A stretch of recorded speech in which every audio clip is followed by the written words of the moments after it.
तो पहले दौर में जिन अहम सीटों पर वोट डाले जा रहे हैं उनमें गाजियाबाद भी है। यहां से पिछली बार विदेश राज्य मंत्री वीके सिंह ने 5.5 लाख से ज्यादा वोटों से जीत हासिल की।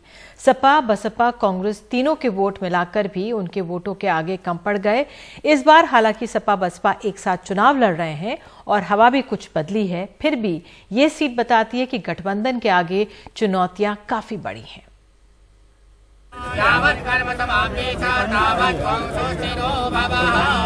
केंद्रीय विदेश राज्य मंत्री और गाजियाबाद से बीजेपी सांसद जनरल वीके सिंह ने दिन की शुरुआत हवन से की। फिर गाजियाबाद से दोबारा चुनाव लड़ने के लिए पर्चा भरा। वीके सिंह का कहना है कि इस बार भी वो विकास के मुद्दे पर चुनाव लड़ रहे हैं।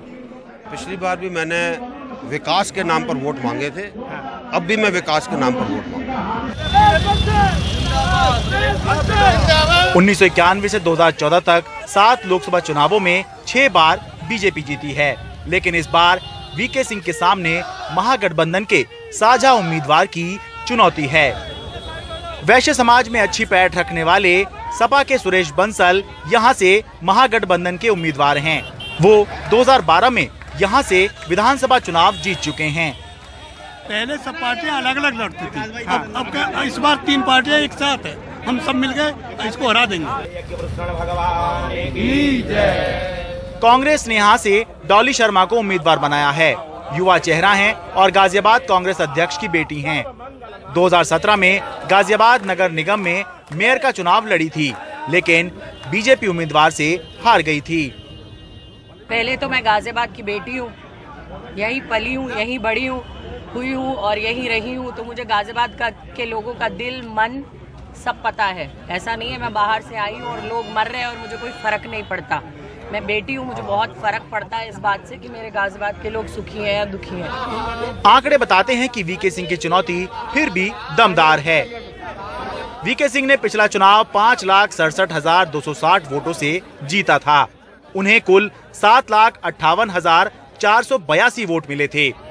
दूसरे नंबर पर रही कांग्रेस को 1,91,222 वोट मिले थे, जबकि तीसरे और चौथे नंबर पर रहे सपा बसपा के वोट मिलाकर भी 2,80,069 पड़ते हैं।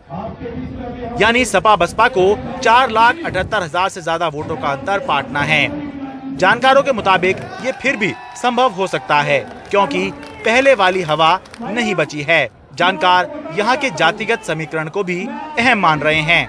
गाजियाबाद में कुल 27 लाख वोटर हैं, जिसमें 4 लाख ब्राह्मण, 2.5 लाख वैश्य, 2.5 लाख ठाकुर, जबकि 5.5 लाख मुसलमान, 3.5 लाख दलित, 1,10,000 यादव, 1,60,000 जाट, 1,30,000 गूजर और अन्य 4.5 लाख हैं।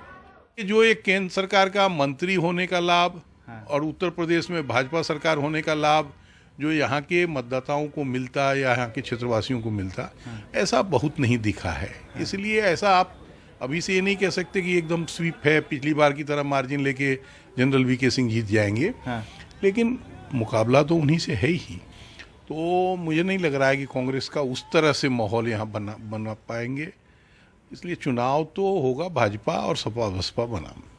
2014 में गाजियाबाद में बीजेपी की जीत का मार्जिन बहुत बड़ा था, जिसको पाटना सपा और बसपा गठबंधन के लिए आसान बिल्कुल नहीं है। लेकिन हाँ, अगर सपा बसपा के जनाधार माने जाने वाले मतदाता इस गठबंधन को ठीक से वोट कर दें तो बीजेपी की मुश्किल जरूर बढ़ सकती है। गाजियाबाद से मैं शरद शर्मा, NDTV इंडिया।